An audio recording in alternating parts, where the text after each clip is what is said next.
हाय। आज हम पढ़ेंगे माइटोसिस के बारे में। माइटोसिस एक सेल साइकिल का पार्ट है जो कि आता है G2 फेज़ के बाद। सबसे पहले होता है G0 फेज़, जहाँ पे सेल रेस्ट पोजीशन में रहती है, जैसे कि आप यहाँ पे देख रहे होंगे जो डायग्राम है। फर्स्ट आता है G0 फेज़, फिर G1 फेज़, फिर S फेज़, फिर G2 फेज़, और उसके बाद शुरू होता है माइटोसिस जो कि आता है M फेज़ में। अगर मैं सिंपली बताना चाहूँ कि माइटोसिस ये क्या है, तो process that partitions newly replicated chromosome equally into two daughter sales. एक ऐसी प्रोसेस जो रिप्लिकेटेड क्रोमोसोम को, जो कि न्यूक्लियस में रहता है, जो कि इन्फॉर्मेशन है, डीएनए इन्फॉर्मेशन जो कि क्रोमोसोम में रहती है, वो जब डिवाइड होती है, उनको इक्वली डिवाइड होने के बाद अलग अलग डॉटर सेल्स में डिवाइड करता है, उसी को हम माइटोसिस बोलते हैं। And if we have to tell it in simple language, it is like a process where a single cell divides into two equal identical daughter cells.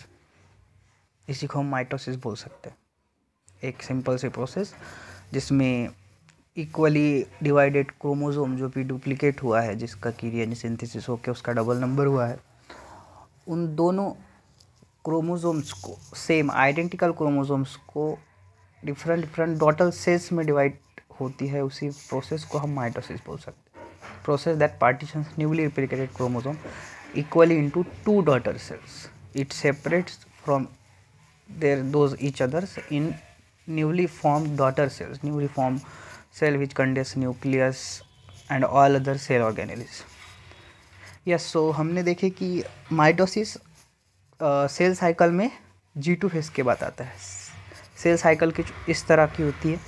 सबसे पहले G0 फेज़ होता है, जहाँ की जो कि यहाँ दिखाया नहीं क्योंकि वो रेस्ट स्टेज है, जहाँ पे सेल ज़्यादा कुछ वर्क नहीं करती। G1 फेज़ जिसमें सेल ग्रोथ होती है। सेल ग्रोथ मतलब डिवाइड नहीं होती, वो ग्रोथ होती है, उसका साइज़ बढ़ता है, उसके ऑर्गेनेलिस स्ट्रेंथन होते हैं, उसको हम G1 फेज़ बोलते हैं। उसके बाद आता है इंटरफेज़, जब डीएनए सिंथेसिस में डीएनए रिप्लिकेशन होता है, क्रोमोसोम का नंबर डबल होता है। उसके बाद आती है फिर से G2 फेज़, जहाँ पे सेल ग्रोथ होता है, और उसके बाद आता है M फेज़ मतलब माइटोटिक फेज़ जिसमें कि माइटोसिस होता है, और उसके बाद होता है साइटोकाइनेसिस। और ये तीनों phases, G1 phase, S phase और G2 फेज़, इन तीनों फेज़ों को हम कलेक्टिवली बोलते हैं इंटरफेज़। जैसे कि आप यहाँ देख रहे होंगे, ये डिप्लॉइड सेल है जिसमें 2n क्रोमोसोम्स है, और क्रोमोसोम का भी नंबर डबल है। बट आगे जाते हुए एस फेज़ में 2C का 4C हो जाता है, 4 क्रोमोसोम्स हो जाते हैं, और इसी तरह से G2 में वो डबल हो जाते हैं, और उसके बाद M फेज़ में आके ये 2 डॉटर सेल्स में डिवाइड होते हैं। हमको देखना है ये पर्टिकुलर एरिया, M फेज़ के बाद का एरिया। M फेज़ के बाद का मतलब M फेज़ में एक्चुअली क्या होता है कि वो दोनों आइडेंटिकल डॉटर सेल्स में डिवाइड हो जाते हैं। फिर से जिस तरह की सेल थी G2 में, वैसे वो आ जाते हैं। यस, सो हम देखेंगे stages of M phase. M phase का लॉन्ग फॉर्म है माइटोटिक फेज़। इसको हम सिंपली बोला जाए तो start with nuclear division and ends with division of cytoplasm. Nuclear division मतलब न्यूक्लियस में होता है क्रोमोसोम्स। हम सबसे पहले होता है न्यूक्लियर डिवीजन, जिसमें क्रोमोसोम्स सिस्टर क्रोमैटिड्स बन के डिवाइड होते हैं, और एंड में पूरा का पूरा साइटोप्लाज्म भी डिवाइड हो जाता है, और 2 आइडेंटिकल डॉटर सेल्स बन जाते हैं। तो M फेज़ के सब स्टेजेस है, जो कि आपको पता ही होगा, प्रोफेज, मेटाफेज, एनाफेज, टीलोफेज। ये ग्रीक वर्ड से ओरिजिनेटेड वर्ड्स है, जो कि हमें सब स्टेजेस के नाम से दिखाए जाते हैं माइटोटिक में। प्रो का मतलब होता है बिफोर, मेटा का होता है मिड, एना का होता है बैक, और टीलो का होता है एंड, टीलो।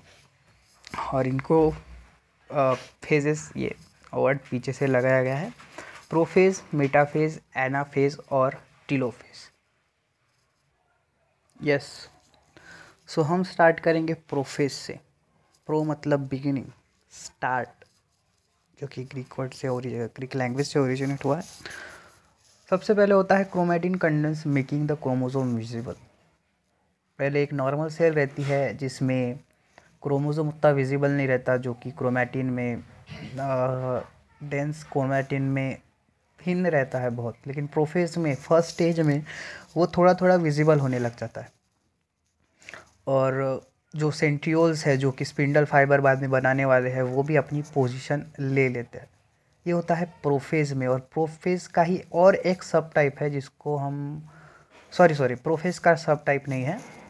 प्रोफेज में बस इतना होता है, हमें इतना याद रखना है कि क्रोमोसोम विजिबल हो जाता है और उसी के वजह से स्टार्ट हो जाती है माइटोसिस की प्रोसेस, एम फेज की प्रोसेस। उसके बाद आता है मेटाफेज। मेटाफेज में 2 स्टेजेस आती है, प्रो मेटाफेज और मेटाफेज। मेटाफेज में प्रो मेटाफेज में एक्चुअली जो क्रोमोसोम्स रहते हैं उसके सिस्टर क्रोमेटिड्स बन जाते हैं। ये एक्चुअली पहले ही हो जाते हैं प्रोफेज में ही, मगर यहाँ पे ज़्यादा और विजिबल दिखते हैं। प्रोफेज में ही सिस्टर क्रोमेटिड्स बन जाते हैं पर यहाँ पे ज़्यादा विजिबल दिखते हैं। सिस्टर क्रोमेटिड्स आइडेंटिकल क्रोमोसोम्स होते हैं जो कि सेंट्रोमियर से एक दूसरे से जुड़े होते हैं। आपको यहाँ पे दिख रहा होगा एक्स जैसे वो एक दूसरे से जुड़े हैं, और बीच में जो पॉइंट है जहाँ पे वो जुड़े हैं वो होता है सेंट्रोमियर, हम उसको सेंट्रोमियर बोलते हैं। और उसके बाद आता है metaphase. The chromosome become aligned at the equatorial plane. Equatorial plane बीच में एट द मिड पॉइंट एक लाइन बना देते हैं। वहाँ पे वो सब के सब क्रोमोसोम्स जो कि सिस्टर क्रोमैटिस है, जो कि आइडेंटिकल क्रोमोसोम्स है रिप्लिकेशन के बाद एक दूसरे से जुड़ने के बाद, वो उसके पॉइंट से, सेंट्रोमियर के पॉइंट से जो कि काइनेटोकोर है उसमें, वो स्पिंडल फाइबर से अटैच होके बीच में इक्वेटोरियल पोजीशन पे प्लेन में मिड प्लेट में मेटाफेज प्लेट में अरेंज हो जाते हैं। और एक और बात याद रखनी है कि जो सिस्टर क्रोमैटिड्स एक पॉइंट से जो जुड़े होते हैं एक दूसरे से, वो सेंट्रोमियर से जुड़े होते हैं। और सेंट्रोमियर एक्चुअली बना होता है मेंबर ऑफ एसएमसी से। मेंबर ऑफ एसएमसी मतलब स्ट्रक्चरल मेंटेनेंस ऑफ क्रोमोसोम। उसकी एक मेंबर का कंपोनेंट होता है जिसका नाम होता है कोहेसन, जो कि एक प्रोटीन है।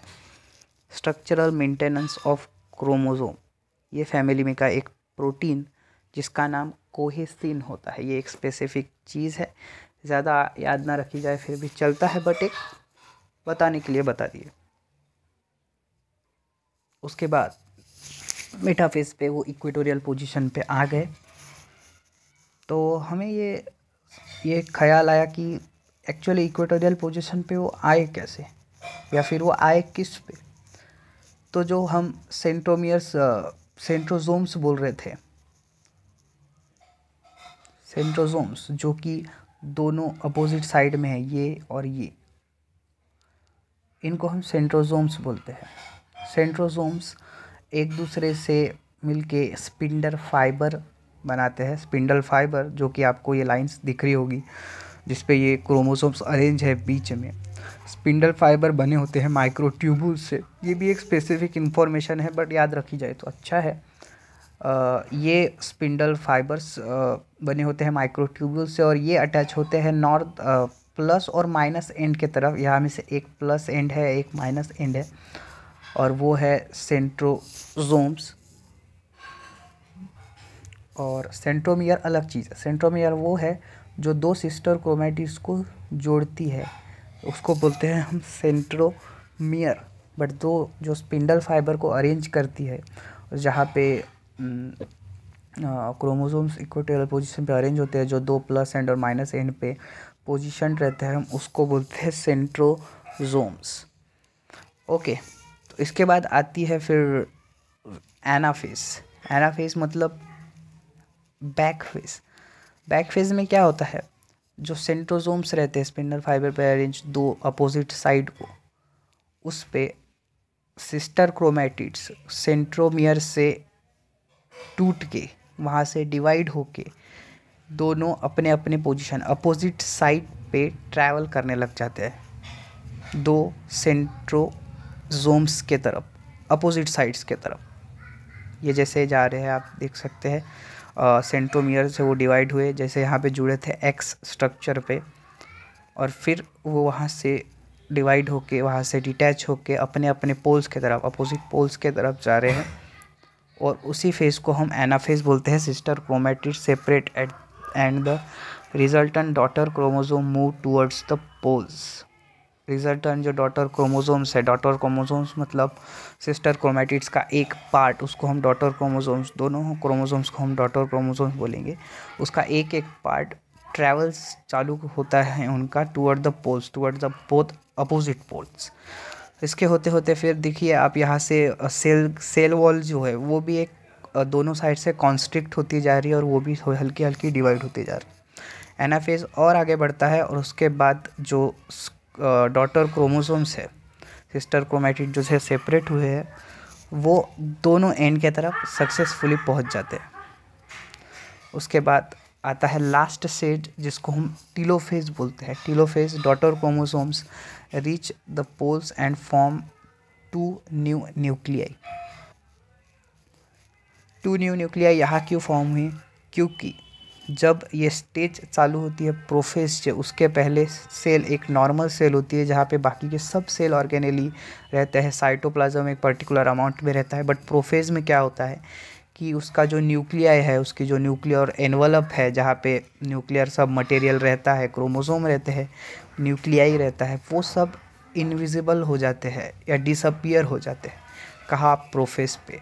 मगर उसके बाद जो मेटाफेज प्रोसेस होती है, एनाफेज प्रोसेस होती है, और उसके बाद जो लास्ट प्रोसेस आती है, लास्ट फेज आता है टीलोफेज, वहाँ पे न्यूक्लियाई फिर से रीअपियर होने लग जाता है और धीरे धीरे जो सेल वॉल है वो भी कॉन्स्ट्रिक्ट हो रही है सेल की और डिवीज़न चालू हो रहा है सेल का। अभी तक डिवीज़न किस बात का हुआ? अभी तक डिवीज़न क्रोमोसोम्स का हुआ, सिस्टर क्रोमैटिड्स का हुआ, या फिर जेनेटिक मटेरियल का हो या डीएनए का होगा, अभी तक डिवीज़न। उसके बाद जब टीलोफेज में साइकिल आती है, टीलोफेज में जब सेल आती है उस कंडीशन में, तो धीरे धीरे सेल कॉन्स्ट्रिक्ट हो जाती है और लास्ट में आते आते दोनों सेल एक दूसरे से डिवाइड हो जाती है।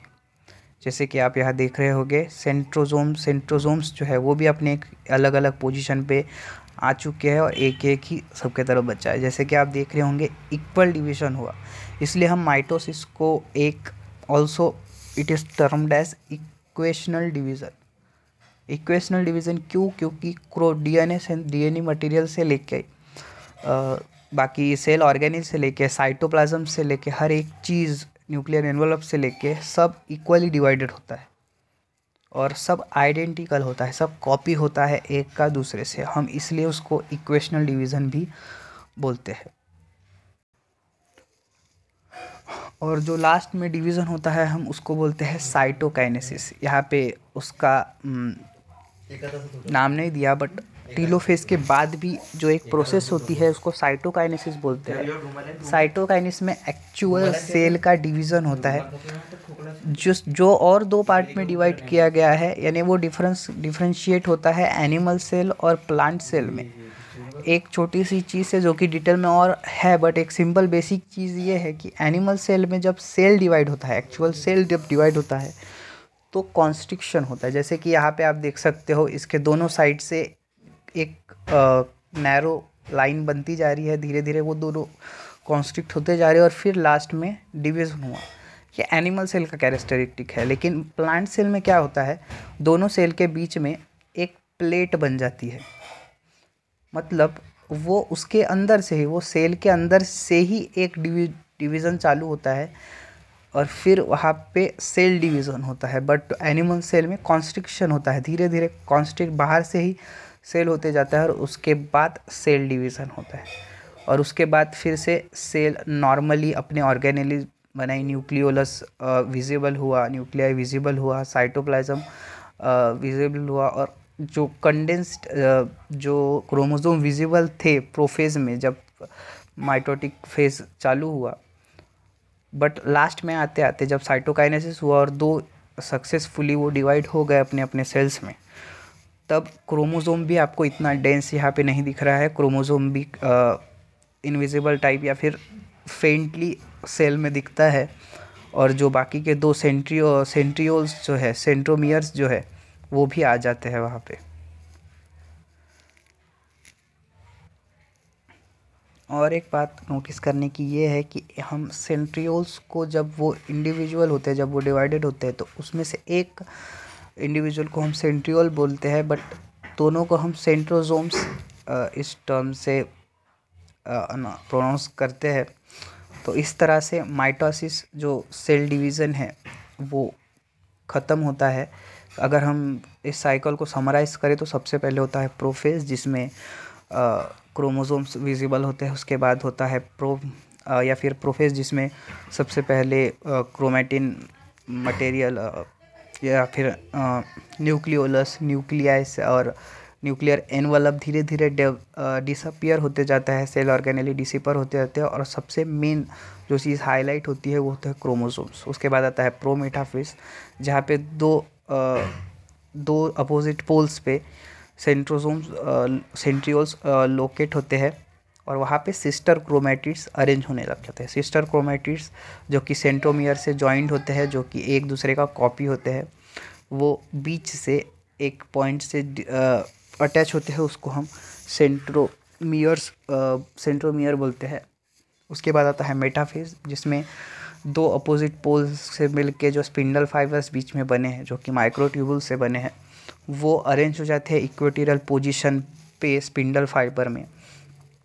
उसके बाद आता है एनाफेज, जिसमें सेंट्रोमियर, जिससे सिस्टर क्रोमैटिड्स जॉइंट है, वो डिटैच होके अपने अपने पोल्स के तरफ क्रोमोसोम ट्रैवल करने लग जाते हैं स्पिंडल फाइबर के थ्रू, डॉटर क्रोमोसोम्स। उसके बाद जब सक्सेसफुली दोनों साइड्स को क्रोमोसोम आ जाते हैं, पूरा का पूरा डीएनए मटेरियल, जेनेटिक मटेरियल जब आ जाता है, तो लास्ट प्रोसेस बचती है जिसका नाम है टीलोफेज, जहाँ पे पोल्स के बाद पहुँचने के बाद न्यू न्यूक्लियाई फॉर्म होता है। अपने अपने सेल का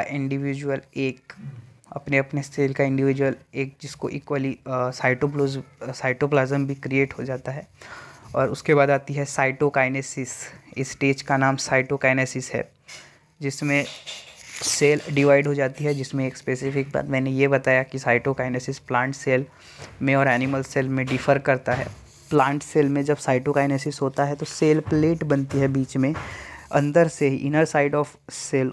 और एनिमल सेल में जब साइटोकाइनेसिस होता है टीलोफेज के बाद का, तो पहले ही कॉन्स्ट्रिक्शन बाहर से ही सेल के बनते जाते हैं, जैसे कि इसमें आपको दिख रहा है, इस प्रोसेस में, इस इमेज में जैसे आपको दिख रहा है। तो इस तरह से माइटोसिस ओवर होता है, जिसको हम इक्वेशनल डिवीज़न भी बोलते हैं, क्योंकि इक्वली डिवाइड होता है सब जेनेटिक मटेरियल, साइटोप्लाज्म भी और सेल ऑर्गेनेली भी, इसलिए हम उसको इक्वेशनल डिवीज़न बोलते हैं। अगली वीडियो में हम देखेंगे मियोसिस, जिसको हम रेडिक्शन डिवीज़न बोलते हैं, और हम इसको बोलते हैं equational division. Yes, so like, subscribe, bye, Tata.